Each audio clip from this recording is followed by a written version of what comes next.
आपने कांग्रेस के एक वरिष्ठ नेता उनकी तुलना राखी सावंत से कर दी, तो कुछ कांग्रेस की नेत्रियों को इसमें ऐतराज़ है कि आपने महिलाओं का अपमान किया है, उनकी तुलना राखी सावंत से कर दी। राखी सावंत इस देश की बड़ी अदाकारा है और वह सजाओ चर्चाओं में रहती हैं। वो एक ड्रामा क्वीन है, वह अपनी बातों से आकर्षित करती हैं। हमने हरक सिंह जी को इसलिए कहा कि वो ऊल जुलूल कुछ भी बयान करके वो सोचते हैं लोग उन पे ध्यान दें, उनकी बातों को सुने। हरक सिंह जी देखिए बयान मंडी के सबसे बड़े आड़ती हैं। आप कुछ भी लीजिए वहाँ सब कुछ मिलेगा, गाली गलौज, किसी को भी कुछ कहना है वो थोक में चलते फिरते थिएटर हैं। कांग्रेस वाले आरोप लगाते हैं कि चुनाव आयोग आपके कार्यकर्ता के रूप में काम कर रहा है, आपका क्या कहना है?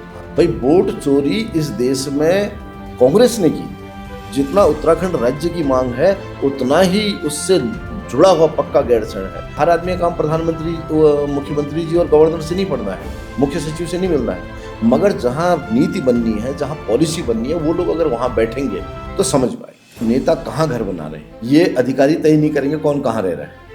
पहाड़ों में मूवमेंट भी चल रहे हैं, आंदोलन चल रहे हैं, जनता मांग कर रही है विशेषज्ञ डॉक्टर की। विशेषज्ञ डॉक्टर सरकार लगातार विज्ञप्ति निकाल रही है। भारतीय जनता पार्टी आपको आपदा में भी दिखाई देगी, सांस्कृतिक अवसरों पे दिखाई देगी, विभिन्न अभियानों में दिखाई देगी। अभी मोदी जी ने राष्ट्रीय स्तर पर इलेक्ट्रॉनिक मीडिया के अलावा प्रिंट मीडिया को मजबूत करने के लिए विज्ञापन दरों में लगभग 3 गुना तक की वृद्धि करी है। तो यानी कि डूब रहे मीडिया को, यानी कि प्रिंट मीडिया को डूबते हुए उन्होंने मोदी सरकार ने सहारा दिया। इसमें पत्रकारिता पढ़ने वाले बच्चे जो डिग्री लेकर पत्रकारिता करते हैं, उन्हें मुकाबला करना पड़ता है उन लोगों से जो गैर पेशेवर हैं। कोई भी पेशा हो और जो सीधे समाज से जुड़ा हो, समाज को प्रभावित करता हो, उसकी एक गाइडलाइन तो बननी चाहिए, एक मानक बनना चाहिए और कड़ा मानक बनना चाहिए। एसआईआर तो सुना है कि मुसलमानों की वोटें कम करने के लिए एसआईआर हो रहा है। हाँ, जो अवैध रूप से अगर बांग्लादेश से आया है और वो आस्था से मुस्लिम है, उसकी वोट तो कम होगी क्योंकि 2000 से मैच किया जाएगा। ये इतना ही एसआईआर है। 27 में आपका मुकाबला कौन कौन सी पार्टियों से है? 27 में स्वाभाविक रूप से कांग्रेस है और हमारा दुख है कि वो एक जिम्मेदार विपक्ष के रूप में नहीं है। अगर मैं पहाड़ की बात करता हूँ, पहाड़ के विकास की बात करता हूँ, पहाड़ की उपेक्षा है, पहाड़ का पलायन हो रहा है, पहाड़ के लिए आंदोलन हुआ, पहाड़ की अगर बात करें, इसका अर्थ बिल्कुल भी नहीं है कि मैदान का विरोध है। इसका बिल्कुल भी मतलब नहीं है कि हम मैदानियों का विरोध करते हैं। बिहार में लोगों ने चुनाव दिया, जहाँ था कि मुस्लिम और यादव माई, जो फार्मूला था लालू प्रसाद यादव का, वो टूटा, ऐतिहासिक गिरावट आई। बिहार का इम्पैक्ट बंगाल पे पड़ने वाला है। हम ये कह रहे हैं कि अगर उसी तरीके से समझदारी जिस तरह बंगाल के लोगों में भी दिखाई देगी तो स्वाभाविक रूप से एक ऐसी लोकतांत्रिक सरकार आएगी कि जो गुंडागर्दी से दूर होगी, सिंडिकेट से दूर होगी, कंपनी सिस्टम से दूर होगी।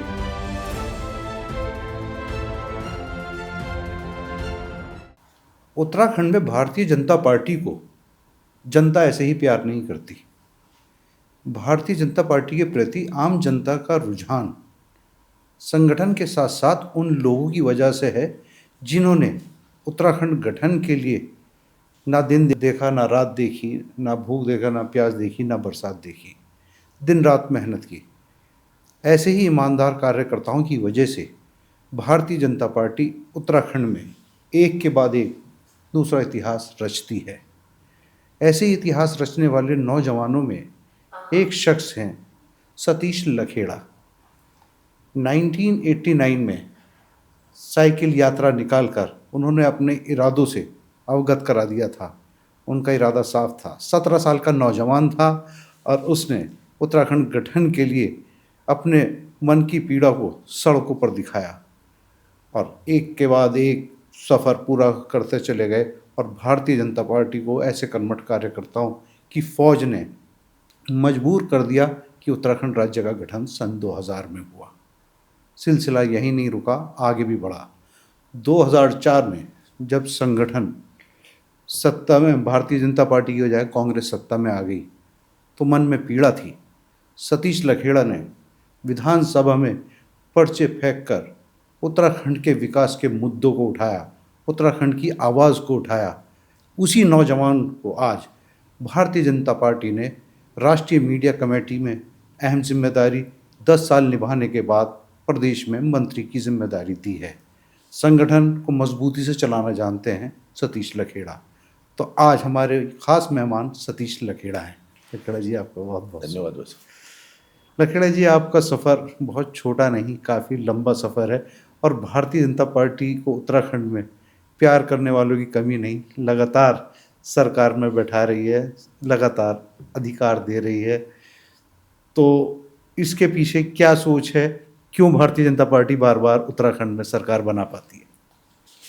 देखिए, सफ़र और पहले का है और बहुत बड़ा सफ़र है। जब संसाधन नहीं थे, केवल एक विज़न था और पार्टी के हमारे मनीषियों ने दिन रात मेहनत करके और टूटे नहीं, हार के बाद हार, कई कष्ट आए होंगे उनके। आज हम लोग तो बहुत सुविधाजनक जीवन जी रहे हैं और देश के आम व्यक्ति का जीवन स्तर भी सुधरा है, उस नियत से भी, उस तरीके का भी हमारा जीवन है।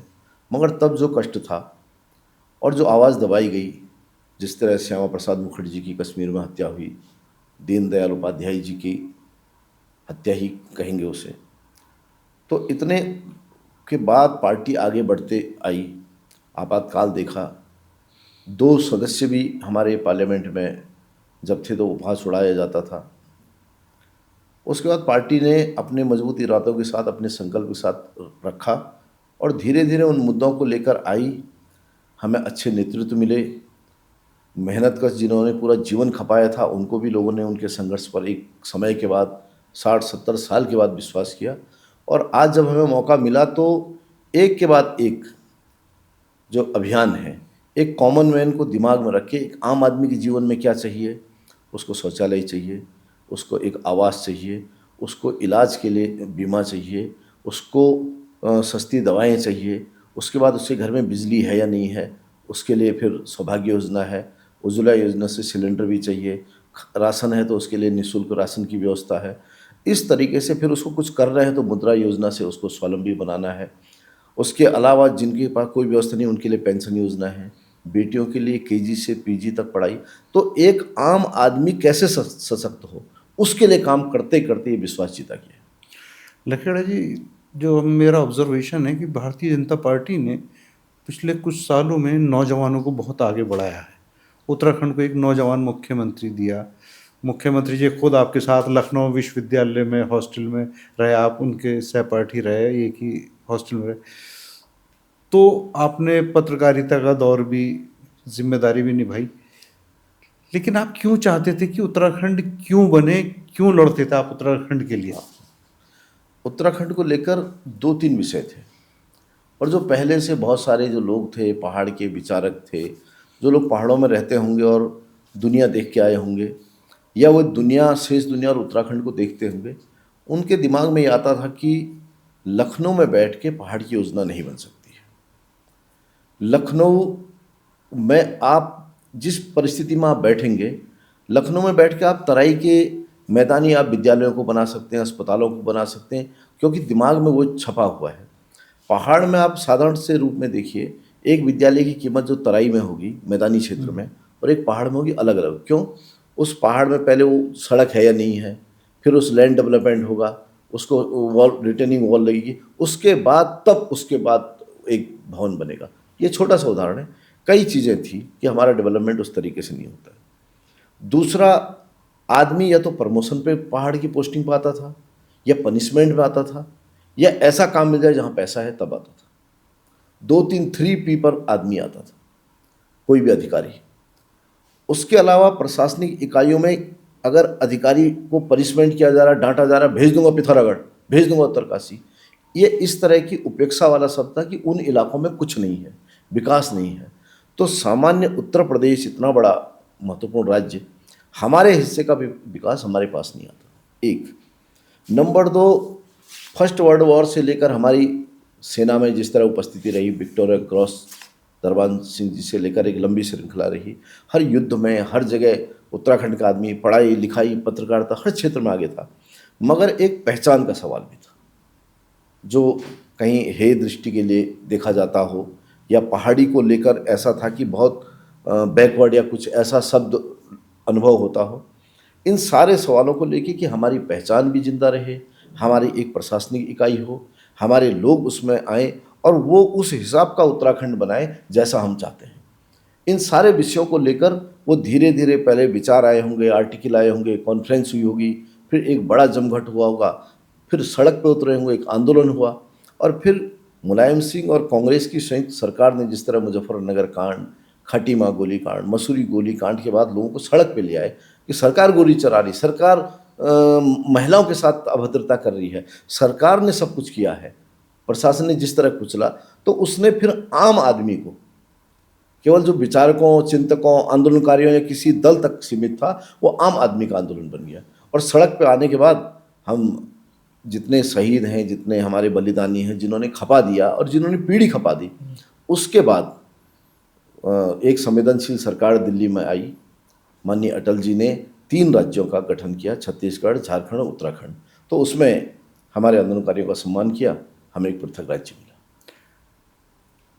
एक मुद्दा गैरसैंण को लेकर हमेशा कांग्रेस के पूर्व मुख्यमंत्री हरीश रावत जी हों, हरक सिंह रावत जी हों या और भी लोग हों, गैरसैंण राजधानी बनाए जाने को लेकर उस वक्त वो बयान देते हैं जब वो सरकार में नहीं होते। लेकिन आपने प्रैक्टिकली इस गैरसैंण को राजधानी बनाए जाने के लिए गैरसैंण से देहरादून तक सफ़र भी किया है। तो भाजपा कितनी गंभीर है गैरसैंण को लेकर? अगर आप भाजपा कांग्रेस में कहें कि 4 सरकारें जा चुकी हैं, 2 भाजपा की, 2 कांग्रेस की, पूर्ण कार्यकाल मान लिया जाए तो इनका आप आकलन करेंगे तो जितनी शिद्दत के साथ भारतीय जनता पार्टी सरकार ने गैरसैंण को सम्मान दिया, गैरसैंण विकास प्राधिकरण बनाया, गैरसैंण में हमारे मुख्यमंत्री जी 15 अगस्त को भी जा रहे हैं, 26 जनवरी को जा रहे हैं, योग दिवस मना रहे हैं, गैरसैंण को लेकर कैबिनेट हो रही है, गैरसैंण में लगातार सत्र हो रहे हैं, और गैरसैंण के आसपास जिस तरह वो गाँव को गोद ले रहे हैं, आदर्श ग्राम घोषित कर रहे हैं, तो हम पूरे एक आकार देना चाहते हैं उसको, एक जो आने वाली राजधानी है। दूसरा, गैरसैंण शब्द आज नहीं गढ़ा गया है। मुझे बड़ा आश्चर्य होता है एक छोटा सा आंदोलनकारी होने के नाते। कई लोग कहते हैं कि पहाड़ हैं, ठंड लगेगी या बहुत दूर हो गया है। शायद मुझे लग रहा है उन लोगों का अधिकार नहीं है टिप्पणी करने का, क्योंकि जब आंदोलन खड़ा हुआ 84 में प्रचंड पे था, उस समय भी लोग गैरसैंण राजधानी को केंद्रित करके ही लड़ाई लड़ रहे थे। उस सपने में जो फ्रेम था उत्तराखंड कैसे होगा, उसकी राजधानी गैरसैंण था, और उसी सपने को लेकर लोगों ने गोलियां खाई, शहीद हुए, मुजफ्फरनगर कांड हुआ। उससे तो 1 इंच पीछे हुआ ही नहीं जा सकता है। हम उन शहीदों का अपमान कर रहे हैं, जो गोली खा के चले गए उनका अपमान कर रहे हैं, जिन माता बहनों ने जो अपमान झेला मुजफ्फरनगर कांड में उसका अपमान कर रहे हैं, क्योंकि उसके साथ कंप्रोमाइज, वो हर डॉक्यूमेंट का हिस्सा है। जितना उत्तराखंड राज्य की मांग है उतना ही उससे जुड़ा हुआ पक्का गैरसैंण है। दूसरा इसलिए भी, आप अगर देखेंगे उत्तराखंड के मैप में अगर आप हाथ रखिए, वो गैरसैंण के आसपास आता है। पहली चीज़, वो गढ़वाल और कुमाऊं की संधि है। दूसरी चीज़, तीसरा, गैरसैंण की औसत दूरी हर जिला मुख्यालय से, आप देहरादून से जोड़िए तो पिथौरागढ़, उत्तरकाशी सबको जोड़ेंगे तो, और 13 का भाग दीजिए, 13 जिलों का, और गैरसैंण दीजिए तो सबसे कम गैरसैंण से 181 किलोमीटर का दायरा आता है। संसाधन पूरे हैं, और आप अगर नॉर्थ ईस्ट की राजधानियाँ देखें वो भी पहाड़ों में है। दुनिया के जो पर्वतीय राष्ट्र हैं उनकी अपनी सुंदर राजधानियाँ हैं पहाड़ों पे। इसलिए पहाड़ होना, दुर्गम होना ये बहुत बड़ा विषय नहीं है, ये कमिटमेंट की बात है। और आम आदमी दूर कह रहा है, हर आदमी का काम प्रधानमंत्री, मुख्यमंत्री जी और गवर्नर से नहीं पढ़ना है, मुख्य सचिव से नहीं मिलना है, मगर जहाँ नीति बननी है, जहाँ पॉलिसी बननी है, वो लोग अगर वहाँ बैठेंगे तो समझ पाएगा। आज भी अगर आप देखें, बारिश जब होती है पूरे पहाड़ों में लैंडस्लाइड हो रहा है, बादल फट रहे हैं, कितना आईएएस पहाड़ों पे रहता है। उत्तरकाशी के डीएम, टिहरी के डीएम, चमोली, रुद्रप्रयाग, बागेश्वर, पिथौरागढ़ और अल्मोड़ा, 6-7 डीएम के अलावा सबके नीचे कैंप ऑफिस है। पौड़ी वाले भी यहाँ स्वर्गाश्रम में उनका कैंप ऑफिस है। नैनीताल के जो डीएम है वो हल्द्वानी में रहते हैं। चंपावत अपने आप में अपेक्षाकृत मैदान है। तो इस तरीके से सारी ब्यूरोक्रेसी, सारे सिस्टम और वरिष्ठ अधिकारी तो एक भी नहीं बैठता है। अगर धीरे धीरे बड़े अधिकारी बैठने लगें, हमारा एक बड़ा सचिवालय गैरसैंण में स्थापित हो, पॉलिसी को लेकर वहाँ काम हो, हमारी जो नीति आयोग है उनके अधिकारी वहाँ बैठे, उनका ढांचा तैयार हो, तो तब हमें उस कदम पे हम आगे बढ़ेंगे। और हमें लगता है जिस तरह सरकार पॉलिसी को लेकर कर रही है, तो वो उसी ओर कदम है कि लगातार हमारे सत्र आयोजित हो रहे हैं, बैठकें हो रही हैं, और एक ना एक दिन वो आने वाले समय में राजधानी का आकार लेगा। पौड़ी सांसद अनिल बलूनी की पीड़ा अभी देखने को मिली। वो अपने आप काफ़ी मजबूर महसूस कर रहे थे कि इसी ब्यूरोक्रेसी ने पासपोर्ट ऑफिस को पहाड़ी क्षेत्र में स्थापित होने में लगातार रोड़ा अटकाया है। एक ताकतवर सांसद, पौड़ी का सांसद, और जो प्रधानमंत्री के बहुत नज़दीकी है, मुख्यमंत्री बहुत मानते हैं, एक ऐसे ताकतवर राजनेता को मजबूर कर दिया ब्यूरोक्रेसी ने। इस पर आप क्या कहना चाहिए? हाँ, ऐसा है कि पासपोर्ट जैसा ऑफिस जिसके लिए एक आम आदमी को, हमारे लड़के होटल मैनेजमेंट करते हैं या कोई भी स्किल्ड की ट्रेनिंग करते हैं, उसके बाद अगर विदेश का ऑफर है वो जा रहे हैं। पासपोर्ट अभी भी लोगों के लिए एक जटिल प्रक्रिया है, उससे गुजरना, यहाँ आना, डेट मिलती है उस दिन आप आइए। उनका ये था कि गोपेश्वर में और कोटद्वार में अगर खुल जाएगा तो लोगों को सुलभ हो जाएगा। अब तो आमतौर पे भी लोग पर्यटक के रूप में विदेश जा रहे हैं। जब उन्होंने विदेश मंत्री से 2 कार्यालय अलॉट कराए, एक्सटेंशन काउंटर टाइप के, और उन्होंने वो वैसे पूरे कार्यालय हैं, उनका परिसर में, गवर्नमेंट परिसर में उनको ऑफिस मिलना चाहिए। तो सरकार के अधिकारियों द्वारा पहले बोला गया कि उसको 3 महीने के लिए हम देंगे। भाई, पासपोर्ट कार्यालय एक इस्टेब्लिश हो रहा है, रोज़ के लिए हो रहा है, 3 महीने कोई औचित्य नहीं है। और गवर्नमेंट वर्सेज गवर्नमेंट, फिर अधिकारियों के द्वारा कहा गया इसको 1 साल 11 महीने का एग्रीमेंट करेंगे। तो उसको लेकर उन्होंने लगातार फॉलोअप कर रहे थे। उनकी पीड़ा थी जो उन्होंने व्यक्त की, वो माननीय मुख्यमंत्री जी ने संज्ञान लिया है उसका, और अब उस पर ठोस कार्रवाई भी होगी, और जो जिम्मेदार लोग हैं उनसे भी सवाल जवाब किया जाएगा। पहाड़ों में और ख़ासतौर से दूरस्थ क्षेत्रों में रहने वाले लोगों को स्वास्थ्य सेवाओं को लेकर काफ़ी दिक्कतें हैं। पहाड़ में का जो विज़न था कि स्वास्थ्य, शिक्षा दूरस्थ क्षेत्रों में उन्हें वहीं मिलेगी राज्य बनने के बाद में, लेकिन बसपा के एक विधायक ने हाउस में सीधे कहा कि नेता जीत कर आते हैं, हल्द्वानी में और देहरादून में अपने मकान बना लेते हैं। जब आपका जनप्रतिनिधि ही आपकी समस्या को लेकर गंभीर नहीं है, तो ब्यूरोक्रेसी तो बेलगाम होगी ही। ब्यूरोक्रेसी का बेलगाम होना अलग विषय है, और नेता कहाँ घर बना रहे हैं ये अधिकारी तय नहीं करेंगे कौन कहाँ रह रहा है।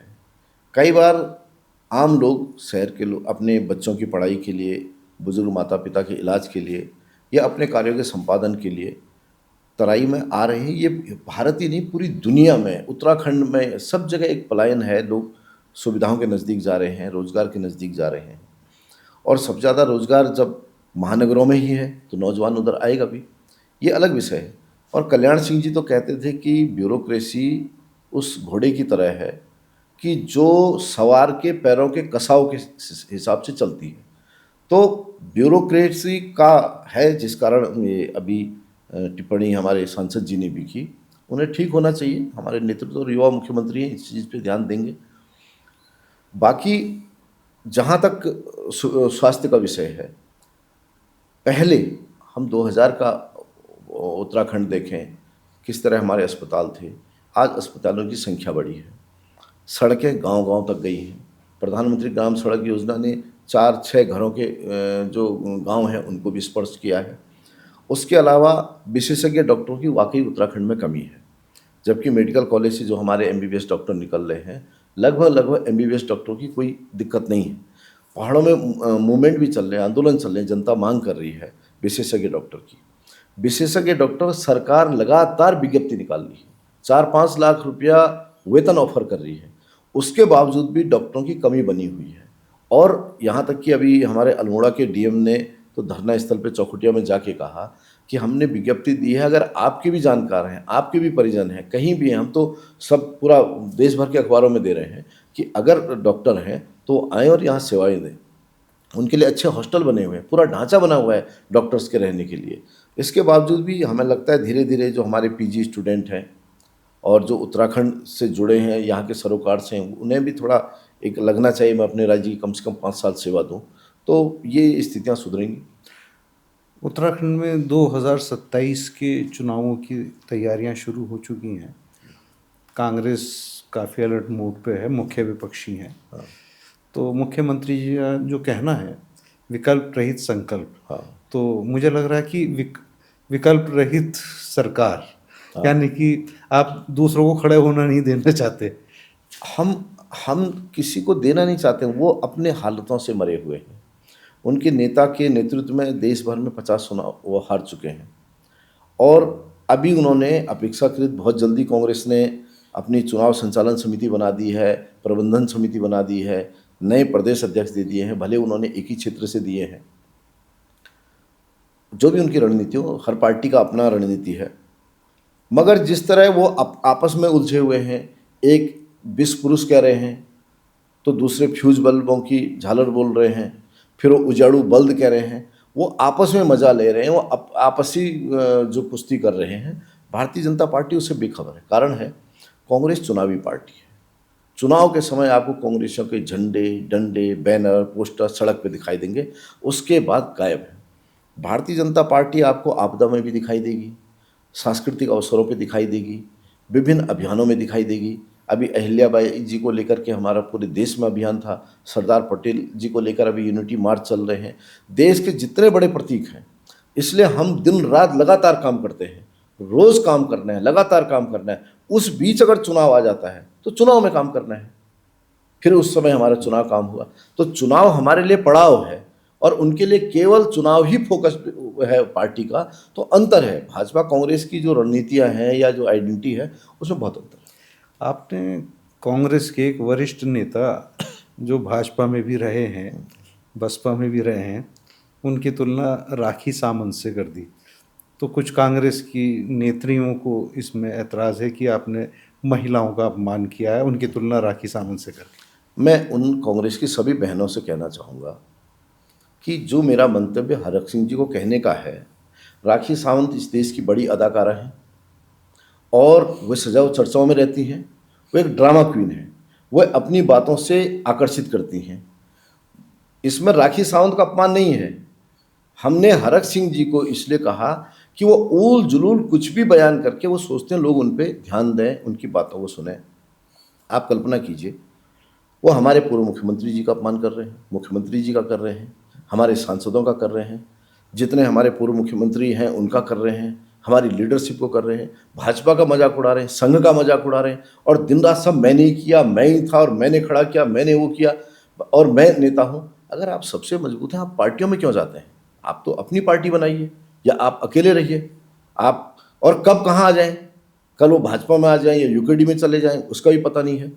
इसलिए मैं मुझ जैसा एक छोटा कार्यकर्ता जो अपने नेताओं के बयान से व्यथित होता है, और अगर मैं प्रतिक्रिया करके उनको बोल रहा हूँ, और हरक सिंह जी देखिए बयान मंडी के सबसे बड़े आड़ती हैं। आप कुछ भी लीजिए, वहाँ सब कुछ मिलेगा, गाली गलौज, किसी को भी कुछ कहना है, वो थोक में चलते फिरते थिएटर हैं। तो इसलिए हरक सिंह जी का लोग गंभीरता से नहीं ले रहे हैं, उनके बयानों को नहीं ले रहे हैं, चटकारे जरूर ले रहे हैं। कभी वो ज्योतिषी बन जाते हैं, कभी किसी मंच पे चले जाते हैं, और वो सब कुछ मानने को तैयार है, प्रदेश के हर धरने की हर मांग को मानने को तैयार है। तो इसलिए ये मेरा था। इसमें राखी सावंत एक अदाकारा के जो उनकी एक परिचय है उससे जोड़ा है, उस किसी में महिला का अपमान नहीं है। और हरक सिंह जी अगर ऐसा सोच रहे हैं तो इसमें हम राखी सावंत का अपमान कर सकते हैं, इनका नहीं कर रहे। तो इसका मतलब कि हमें मान के कि आपका मानना है कि कांग्रेस ये मान बैठी कि वो सत्ता में वापसी नहीं करेगी, इसलिए तरह तरह की भूमिकाओं में उसके नेता आ गए। मगर उनकी भूमिका आपस में है, नीचा दिखाने की है, गढ़वाल कुमाऊं में है, वरिष्ठता में है, पदों को लेकर है। मगर आप बताइए, जनता के एक मुद्दे को लेकर, किसी एक नीति को लेकर कांग्रेसी सड़क पे दिखाई दे रहे हैं? अच्छा, जिन्होंने कभी डूबता सूरज नहीं देखा, पूरे देश में जिनकी सदैव सत्ता रही, जिन्होंने चुनाव डिक्लेयर होते ही विजय जुलूस निकाले हों, ऐसा जिनका जीवन रहा हो, उस फैक्ट्री के जितने प्रोडक्ट हैं वो आराम तलब हैं। वो चाहते हैं कि टीवी के बयानों से सरकार बन जाए, एक दूसरे पे टिप्पणी करके बन जाए, सोशल मीडिया से सरकार बन जाए, मगर कांग्रेसी सड़क पर आने वाले नहीं। लखेड़ा जी, 2027 के चुनाव की बिसातें बिछनी शुरू हो गई हैं। कांग्रेस ने एक ही क्षेत्र से नेताओं का भारी भरकम एक पूरी टीम उतार दी है, दूसरा क्षेत्र उससे नदारद है। तो ये कांग्रेस की मनोवृत्ति क्या है और क्या स्ट्रेटजी मान रहे हैं आप? देखिए, कांग्रेस अंदर से खुद बिखरी हुई है। कांग्रेस के पास विजन क्या, देश में ही आपके पास देख रहे होंगे कोई कल्याण कार्यक्रम नहीं है कांग्रेस के पास।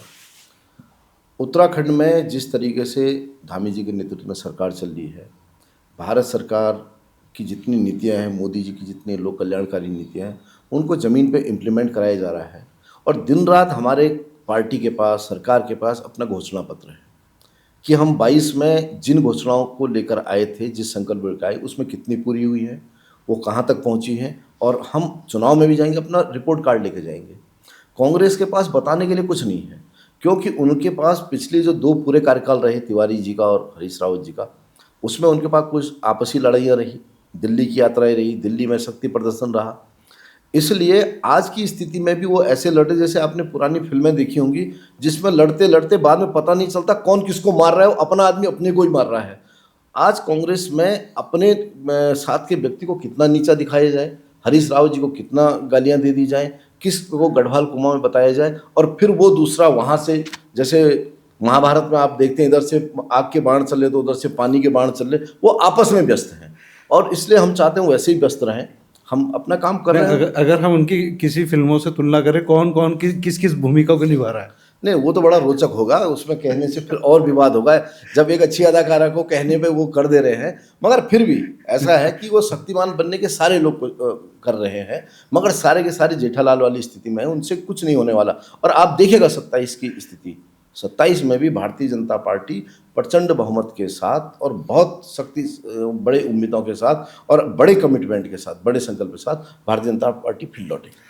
लेकिन उत्तराखंड में कुछ लोगों का आरोप है कि भाजपा हिंदू मुस्लिम कर रही है, हिंदू मुस्लिम के ग्राउंड पे ही वो सत्ता में वापसी के सपने देख रही है। अच्छा, ऐसा है सैफी साहब, आप में लगभग 2.5 दशक से मित्र हैं। आपकी मित्रता मेरी मित्रता में, मेरी आस्था अगर हिंदू धर्म में है, आपकी आस्था मुस्लिम धर्म में है, हमारी आस्थाएं कभी नहीं टकराई। आप और मेरे अगर मोहल्ले में लाइट जाएगी एक साथ जाएगी, गर्मी होगी एक साथ होगी, महंगाई होगी दोनों के एक होगी। दिक्कत कहाँ पे आती है कि जब आपके मेरे देश के लिए, आपके मेरे समाज के लिए जब कोई दुश्मनी की बात करते हैं और उसको कुछ लोग धर्म का रंग दे देते हैं, उस कार्रवाई में खड़े हो जाते हैं, तो वहाँ पर राजनीति या माहौल आपको हिंदू मुस्लिम का दिखाई देगा। नहीं तो आपकी मेरी समझदारी में कभी हिंदू मुस्लिम कभी हो नहीं सकता है और कभी नहीं होगा। हमने साथ जीना मरना है, हमारी पीढ़ियों ने साथ रहना है और रहती आई है।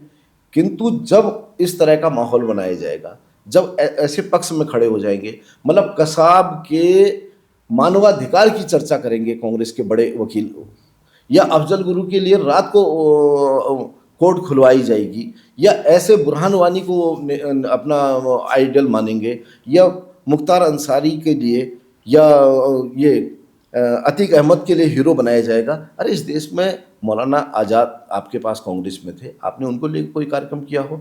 आप अब्दुल कलाम आज़ाद इतने बड़े व्यक्तित्व थे, उनको लेकर क्या हो? उनके तो नमाज जनाजा के लिए लोग नहीं आए, क्योंकि वो एक साइंटिस्ट है, कोई तीखा आदमी नहीं है, लड़ाई की बात नहीं करता है।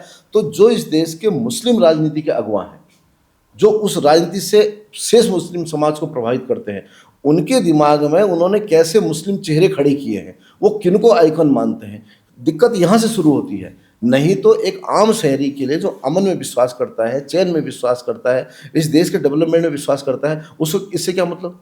अब आज SIR हो रहा है, जो बांग्लादेश के लोग अवैध रूप से भारत में आए हैं, हमारे देश में आए हैं, हमारे देश में आकर उनको धर्म के आधार पर कवर दिया जाएगा, तो उसमें दिक्कत होगी। SIR तो सुना है कि मुसलमानों की वोटें कम करने के लिए SIR हो रहा है। हाँ, जो अवैध रूप से अगर बांग्लादेश से आया है और वो आस्था से मुस्लिम है, उसकी वोट तो कम होगी, क्योंकि 2000 से मैच किया जाएगा। ये इतना ही SIR है। उसके अलावा कौन हमारा मुस्लिम भाई, आपका वोट या आपके जानने वाले का वोट जो पीढ़ियों से यहाँ है, किसका वोट कौन कम कर सकता है? उनको 2020 की या 2000 का वोटर क्या, उनको तो आप 1800 का अगर कोई लिस्ट है उससे मैच कीजिए, तब भी यहाँ का है।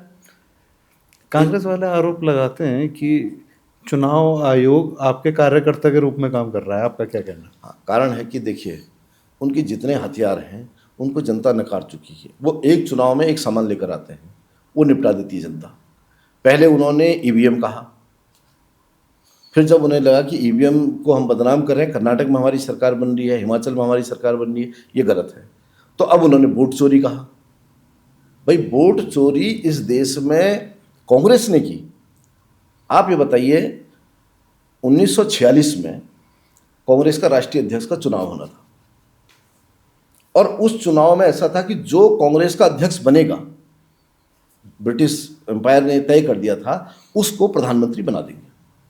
तो देश में कांग्रेस की 15 रियासतें थी मात्र। तो जब दिल्ली में आमंत्रित किया गया तो 3 अब्सेंट रही, 12 आई और 12 ने सरदार पटेल के पक्ष में मतदान किया। चाचा नेहरू को एक वोट नहीं मिला।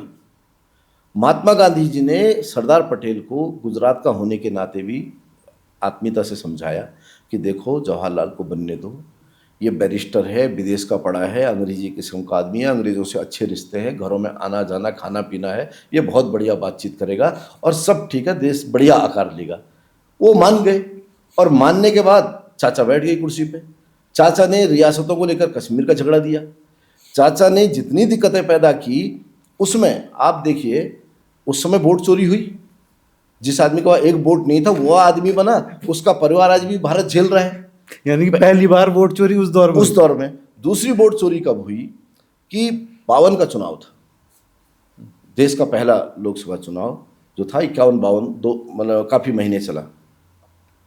उसमें रामपुर से मौलाना आज़ाद कैंडिडेट थे और मौलाना आज़ाद चुनाव हार गए। जो जीता उसने विजय जुलूस निकाल दिया, 2-3 किलोमीटर चले गया।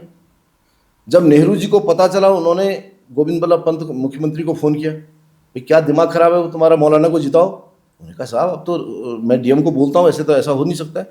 डीएम को बोला, उसने कहा साहब कहाँ से होगा, अब तो सर्टिफिकेट जारी हो गया, सब कुछ हो गया। कहा मैं कुछ नहीं जानता हूँ, ना गोविंद बल्लभ पंत रहेंगे ना फिर डीएम रहेगा। उन्होंने कहा भाई हम दोनों पे दिक्कत आ गई है। तो उन्होंने कहा मैं कुछ करता हूँ। फिर शिकायत करवाई गई, पुनर्मतगणना की, 1.5-2 घंटे फिर नाटक किया गया, फिर मौलाना आज़ाद को सर्टिफिकेट जारी किया गया। और ये डोमेन में है, गूगल में जाके देखिए, ये वोट चोरी थी। फिर दूसरा, सरदार नेहरू जी की कैबिनेट से अंबेडकर साहब ने इस्तीफा दे दिया। दुखी होके वो अलग हो गए। पहला लोकसभा चुनाव आया तो साउथ वेस्ट शायद सीट का नाम है मुंबई का, वहाँ से चुनाव लड़े। तो जब चुनाव लड़े तो कांग्रेस में नेहरू जी ने वहीं डेरा डाल दिया।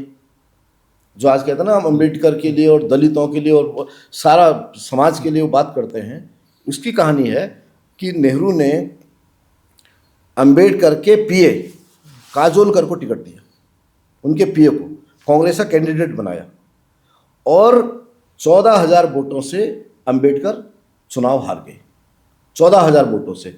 और आप कल्पना करेंगे 80,000 वोट, 78,000 कुछ वोट निरस्त किए गए। वो वोट चोरी थी और वो तभी हो गई थी जब देश आंखें खोल रहा था, एडवांस नहीं हुआ था। मगर चाचा एडवांस थे, ये परिवार एडवांस था। ये परिवार इतना हाईटेक है। अगर आप बताइए अगर सरदार पटेल का परिवार होता तो उनका परिवार की लेगेसी को आज कांग्रेस वाले करते। मगर आज पहले नेहरू, फिर इंदिरा, फिर राजीव, फिर सोनिया, फिर राहुल गांधी, चलो उनका विवाह हमारी जानकारी में नहीं हुआ तो ये अपनी प्रियंका जी, फिर उनके बच्चे। उसी परिवार में ऐसा डीएनए जो नेतृत्व कर सकता है, जिनको कांग्रेसी पूजेंगे। तो वोट चोरी जिन्होंने दी है इस देश को और जिस वोट चोरी के कारण देश ने इतना बर्दाश्त किया है, वो लोग हमें सवाल करें तो अच्छा नहीं लगता। अच्छा, उत्तराखंड में जब जब भ्रष्टाचार की बात आती है तो ब्यूरोक्रेसी और इंजीनियर्स का जिक्र होता है। बहुत नेता भी इस बात को उठाते हैं।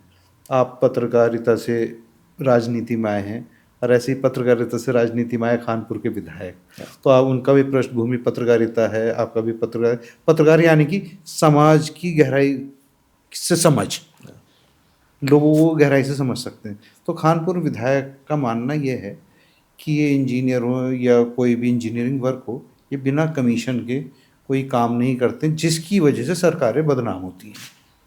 देखिए, उमेश कुमार जी आपके भी हमारे परिचित हैं और ये उनका कौशल था कि उन्होंने वहाँ के एक स्थापित नेता के खिलाफ चुनाव लड़के चुनाव जीत गए निर्दलीय के रूप में और सदैव चर्चा में रहते हैं। मगर उनकी पत्रकारिता तो और खोजी पत्रकारिता है। उनको तो जनता के सामने तथ्य रखने चाहिए, कौन अधिकारी कब कहाँ क्या है, क्योंकि प्रदेश की जनता उनसे ज़्यादा उम्मीद करती है कि वो तथ्यों के साथ चीज़ों को सामने रखते हैं, और ये पिछली सरकारों ने देखा है। तो इसलिए उमेश भाई से मुझे उम्मीद है कि जैसा वो एक नेता की तरह आरोप न लगाएं, एक एक्सपर्ट जर्नलिस्ट की तरह और प्रोफेशनल जर्नलिस्ट की तरह उन्हें तथ्य भी रखने चाहिए, और ये उनकी जिम्मेदारी है, क्योंकि वो आज हमारे हाउस के ऑनरेबल मेंबर हैं। मोदी सरकार या धामी सरकार पत्रकारों के हितों के लिए हमेशा प्रयासरत रहती है। अभी मोदी जी ने राष्ट्रीय स्तर पर इलेक्ट्रॉनिक मीडिया के अलावा प्रिंट मीडिया को मजबूत करने के लिए विज्ञापन दरों में लगभग 3 गुना तक की वृद्धि करी है, जो एक ऐतिहासिक और बधाई की पात्र है मोदी सरकार। तो यानी कि डूब रहे मीडिया को, यानी कि प्रिंट मीडिया को डूबते हुए उन्होंने मोदी सरकार ने सहारा दिया है। लेकिन आमतौर पर देखा जाता है जो सोशल मीडिया के नाम पे पत्रकारिता हो रही है, तो जिसमें पत्रकारिता पढ़ने वाले बच्चे जो डिग्री लेकर पत्रकारिता करते हैं, उन्हें मुकाबला करना पड़ता है उन लोगों से जो गैर पेशेवर हैं, जो एथिक्स नहीं जानते पत्रकारिता के। और मोदी सरकार ने हमेशा पत्रकारों के हितों की रक्षा की है। तो इस बारे में आपका क्या विचार है? देखिए, कोई भी पेशा हो और जो सीधे समाज से जुड़ा हो, समाज को प्रभावित करता हो, उसकी एक गाइडलाइन तो बननी चाहिए, एक मानक बनना चाहिए और कड़ा मानक बनना चाहिए। क्योंकि आज अगर सोशल मीडिया जितना एक्टिव हो गया है, वो परंपरागत मीडिया को ओवरटेक कर दिया है, वो प्रिंट मीडिया हो या इलेक्ट्रॉनिक मीडिया हो। आज हम मोबाइल से इतना कन्वेंस है कि मोबाइल आग लगा दे। नेपाल में आपने विद्रोह देखा होगा, किस तरीके से केवल मोबाइल की क्रांति ने इतना परिवर्तन कर दिया। और उसमें आप और हम देखते हैं जिनको लिखने की मर्यादा पता नहीं है, क्या गरिमापूर्ण किस तरीके से किस बात को रखा जाना चाहिए, कितनी शालीनता से रखा जाना चाहिए। आप एक बैनर हैं तो आपकी मर्यादाएं और आपको गंभीरता क्या होनी चाहिए। धार्मिक विषयों में आप तो इतने पुराने पत्रकार हैं और प्रिंट में ही पत्रकारिता ज़्यादातर लोगों ने की है। उस समय बताया जाता है एक धर्म के लोगों के द्वारा, जो एक गुंजाइश भी रखते थे और सीधे सपाट हमला नहीं करते थे। आज तो सीधे जिस तरीके से आ रहा है, टीआरपी के लिए जो खेल हो रहा है, उछल कूद बंदरों से ज़्यादा हो रही है। कंटेंट में आपका दम होगा तो आप तो केवल लिखकर बिना चेहरा दिखाए भी आप जनता को प्रभावित कर सकते हैं। मगर जो आज एक गैर जिम्मेदार पीढ़ियाँ का एक वर्चस्व में देख रहा हूँ पत्रकारिता में, कि और कई जगह तो आप जिस तीखे तरीके से कॉलर पकड़ने वाली भूमिका में और डांटने डपटने धमकाने वाली भाषा में सवाल पूछा जा रहा है और बाइस्ड होकर पूछा जा रहा है, दूसरे को नहीं सुना जा रहा है, ये दुखद है। इसके लिए ज़रूर मानक होना चाहिए, किस व्यक्ति का है, कौन उन्हें हैंडल कर रहा है, और उसके लिए क्या कोई डिग्री होनी चाहिए, कोई पढ़ाई होनी चाहिए, या उसकी कोई मर्यादा होनी चाहिए। कुछ ना कुछ ऐसा फॉर्मेट होना चाहिए कि कोई अचानक व्यक्ति कुछ बोल के जाके समाज में जहर घोल रहा है, किसी की चरित्र को, किसी की मर्यादा को, किसी महिला या किसी परिवार को हानि पहुंचा रहा है, तो उसको लेकर के गाइडलाइन कड़ी होनी चाहिए। और वाकई मैं भी आपकी बात से सहमत हूँ। लखेड़ा जी, आप राष्ट्रीय मीडिया टीम में भाजपा के 10 साल से ज़्यादा वक्त गुजारा, और आप पे एक ठप्पा या आपके बारे में एक चर्चा होती है कि आप अनिल बलूनी कैंप को लीड करते हैं। शायद जो लोग ये बात कहते हैं उन्हें ये नहीं मालूम कि आप मुख्यमंत्री जी के साथ हॉस्टल में रहे हैं। जितने करीब आप अनिल बलूनी के हैं उतने ही मुख्यमंत्री जी के करीब हैं। लेकिन ये ठप्पा क्यों लगा? नहीं, ठीक है, मैं दिन रात 10 सालों से 11 सालों से और आज तक भी मैं उनकी टीम में हूँ। राष्ट्रीय मीडिया पैनलिस्ट के तौर पे अभी भी डिबेट करता हूँ। तो इसलिए दिन रात उनकी टीम में रह करके उन्हीं के नेतृत्व में हम राज्यों के चुनाव में जाते हैं, उन्हीं के नेतृत्व में हम काम करते हैं।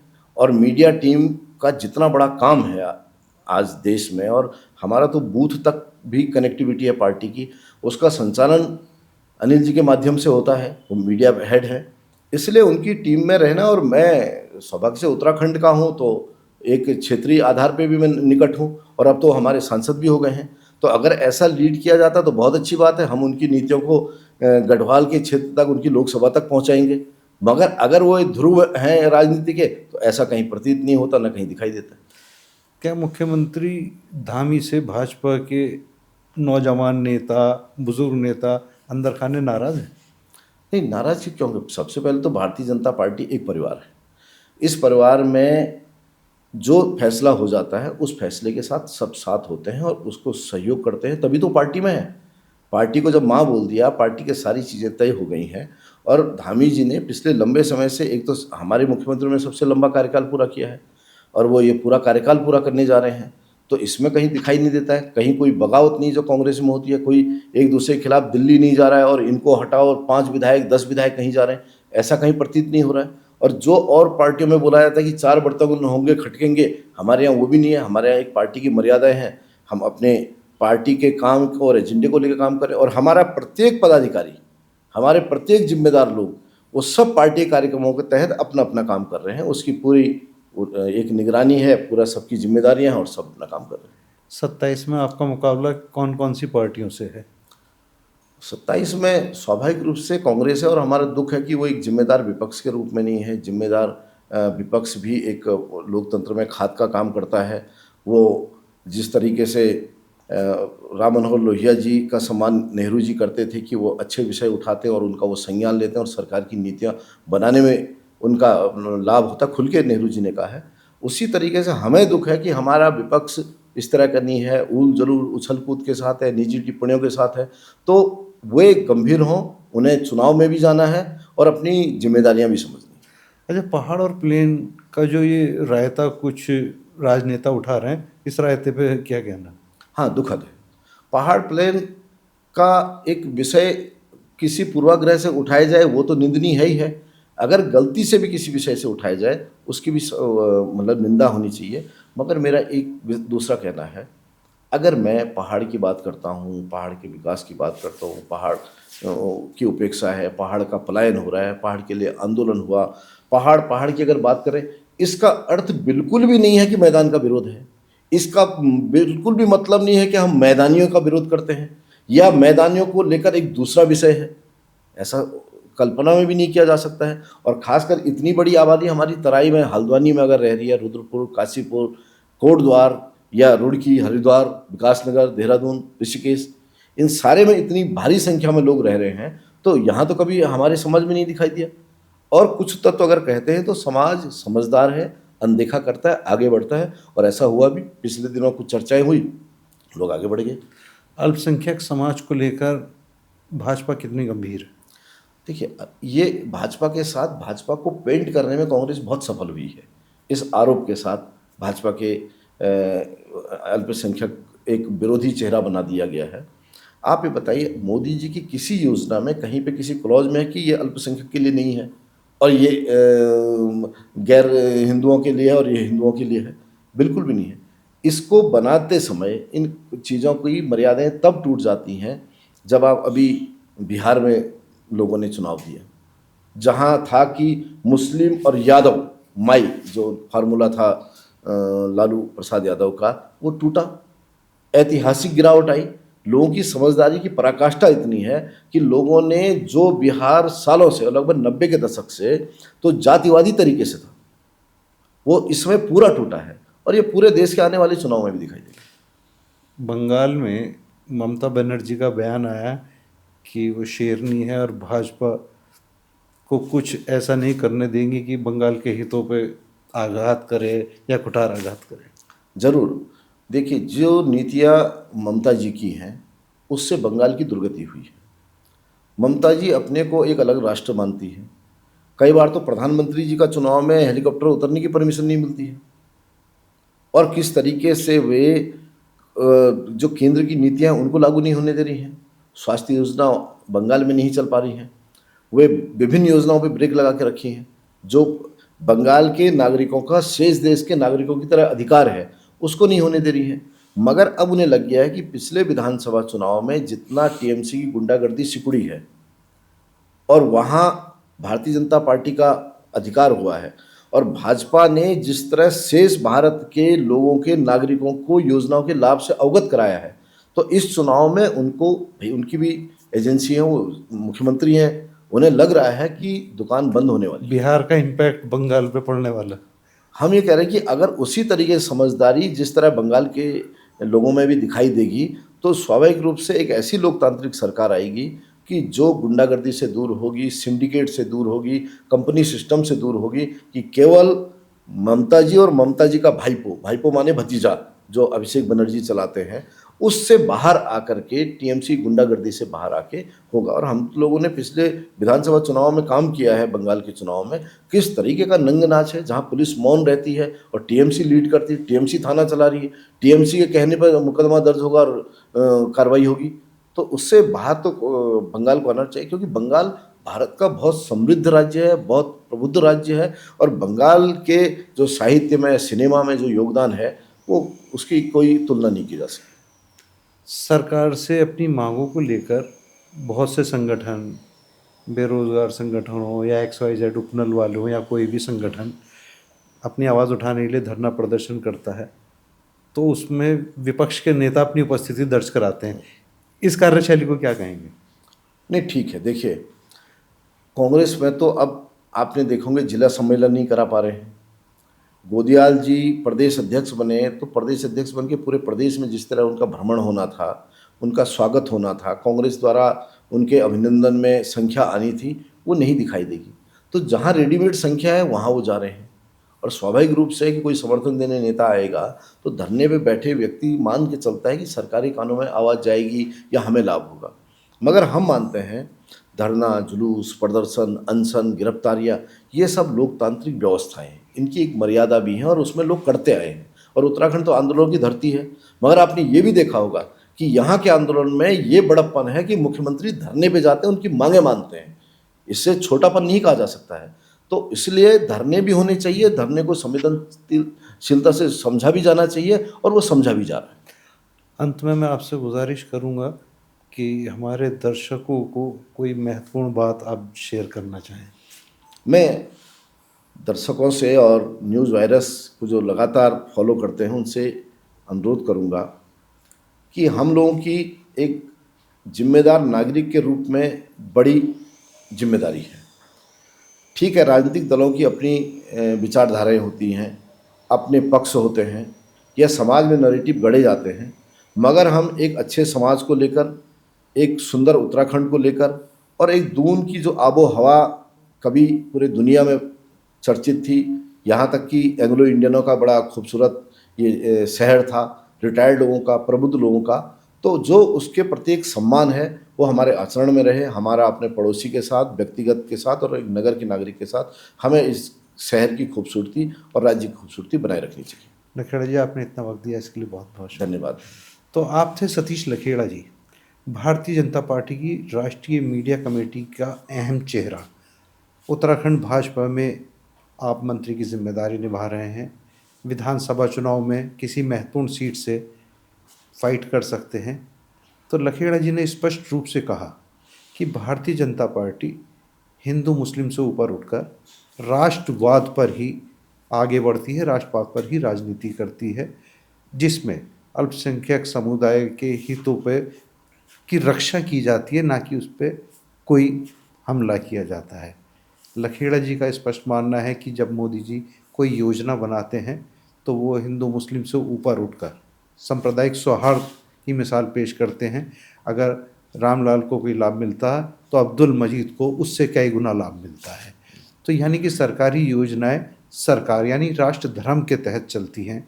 और SIR को लेकर जिस तरीके की भ्रांतियाँ फैलाई जा रही हैं, लखेड़ा जी ने स्पष्ट रूप से कहा है कि SIR का मकसद सिर्फ घुसपैठियों को रोकना, जो लोग भारत में घुसपैठ करके आए हैं उनकी फर्जी वोटें बनी हैं, ना कि उन लोगों के लिए जो पीढ़ियों से भारत में रह रहे हैं, भारत के नागरिक हैं। साफ तौर पे भाजपा हो या मोदी सरकार हो, वो भारतीयों की रक्षा करने के लिए, भारतीयों के हितों की रक्षा करने के लिए आगे आ रहे हैं।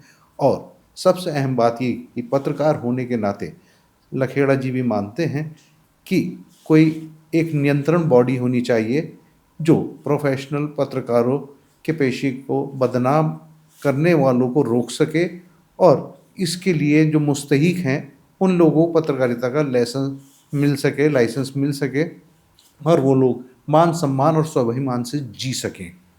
फिलहाल मोहम्मद सलीम सैफी को दीजिए इजाज़त। नमस्कार।